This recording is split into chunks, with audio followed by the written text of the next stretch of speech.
কাদেরকে দিবেন এটা আল্লাহ তাআলা ভালো জানেন।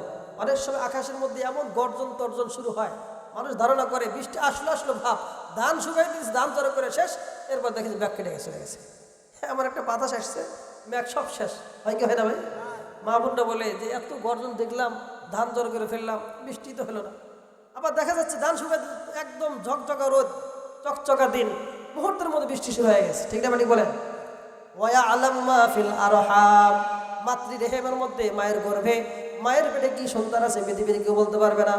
অনেক সময় দেখা যায় আলট্রাসাউন্ড করে এক্সরে করে বলে দেয় তোমার পেটে পুত্র সন্তান আছে, ইনশাল্লাহ নির্ধারিত সময়ের পর দেখা গেল কন্যা সন্তান হয় কি হয় না? কন্যা সন্তানের কথা বলে দেয়, পুত্র সন্তান হয়।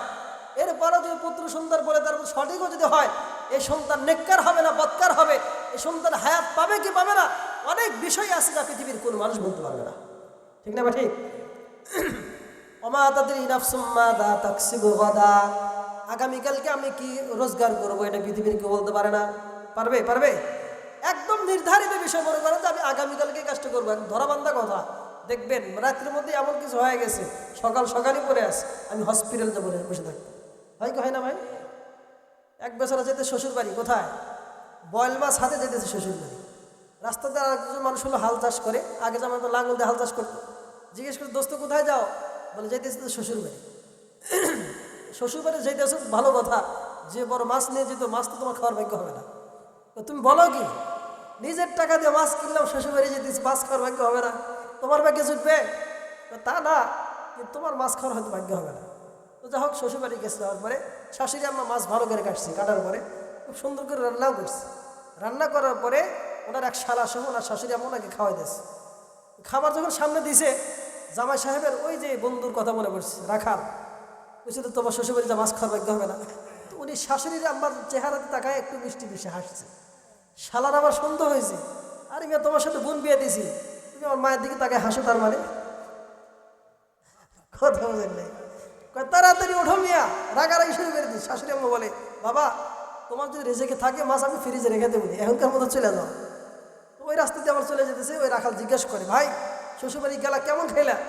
বলে ভাই কোষ না, তোর কথাই ঠিক, সামান্য রেজে উঠে গেছে গা। 5 নাম্বার কি?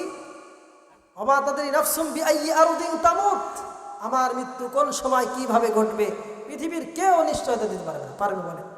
কেউ গ্যারান্টি দিতে পারবে না। এর জন্য ভাই মৃত্যু আমার আপনার অনির্ধারিত সময়, কিন্তু মৃত্যু যে হবে এটা অবশ্যই নির্ধারিত। ঠিক না ঠিক বলেন? এর জন্য আসেন আমরা ইনশাআল্লাহ মাহফিল থেকে নিয়ত করি, যে বিষয়গুলো আলোচনা হলো কোরআন তেলাওয়াতের উপর জোর দেওয়া, মোবাইল ফোন বিলকুল না দেখা, নিজের সন্তানকে মোবাইল আসক্ত না করা, নিজের সন্তানকে দেখে শুনে রাখা, মসজিদে পাঠিয়ে দেওয়া।